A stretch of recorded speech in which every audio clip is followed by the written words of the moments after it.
What's up, dudes and dudettes of the internet? My name's Seth, and this is going to be a very quick tutorial kind of instructing you of something very interesting that somebody ended up showing me. It turns out that despite the fact that you can actually go to your settings on the Xbox or PS4 version of Trove, you cannot change any of the graphical options, which is disappointing, right? Because, you know, of course, they pump up the graphics settings to ultra while the game itself is not entirely optimized, and unfortunately, it means very unstable frame rate. But you can actually use the same text commands that you could use on the PC, meaning that we can actually change a lot of our graphical settings by using, I guess I would call it console commands, but it's not necessarily going into the full console, right? Now, before we get started with this, I do want to let you know that I am going to put a link in the description to all these commands so you can check them out yourself. But of course, I'm just going to kind of show you the bulk biggest ones that are going to increase your frame rate performance.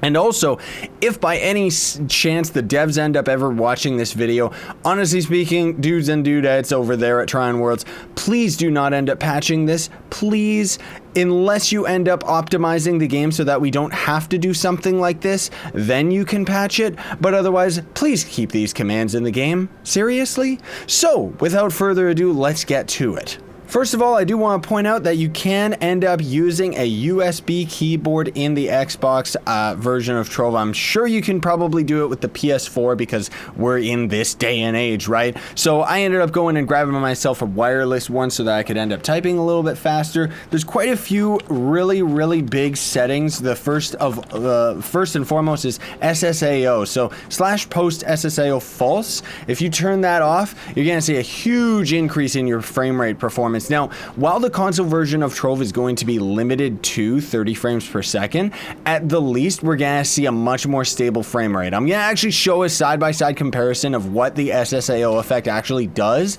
and how, honestly speaking, I prefer Trove without SSAO. Like I always have, even on the PC version. I don't like that setting, and it's actually a resource hog as far as your frame rate is concerned, right? Now, I do want to mention that every time you reopen the game, all of these settings are going to end up re-enabling themselves, so you're just gonna have to deal with it and kind of type these in every single time. Turning off the bloom is going to turn off some of the bloom that you actually see in the background.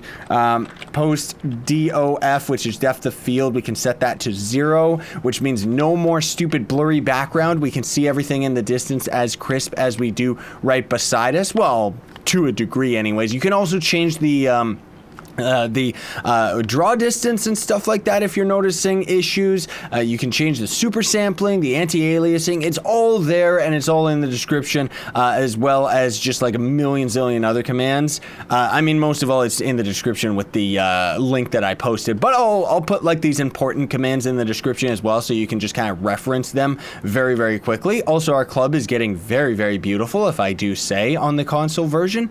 And then also, just in closing, a very fun feature that most people don't know about. They actually added this as an April Fool's joke years ago, and they left it in the game, which I'm very grateful for, /retro mode. Isn't that beautiful? Oh man, I mean, it's too bad that it's so like uggles that you can barely even play the game, but if you play like this, you're definitely gonna see a lot more stable frame rate, and honestly speaking, it's actually kind of beautiful in its own way, isn't it? Like, the fact that it makes things all saturated and very colorful.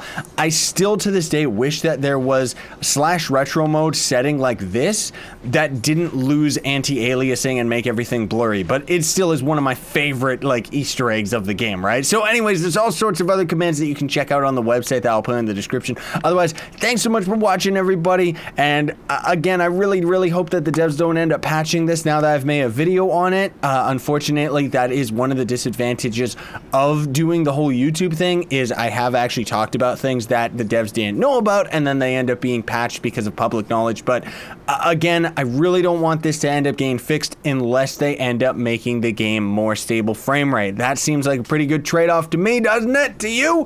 Thanks for watching, though, folks. Very much appreciated. Don't forget to like, share, favorite, and subscribe for more daily content. Sayonara, and stay epic.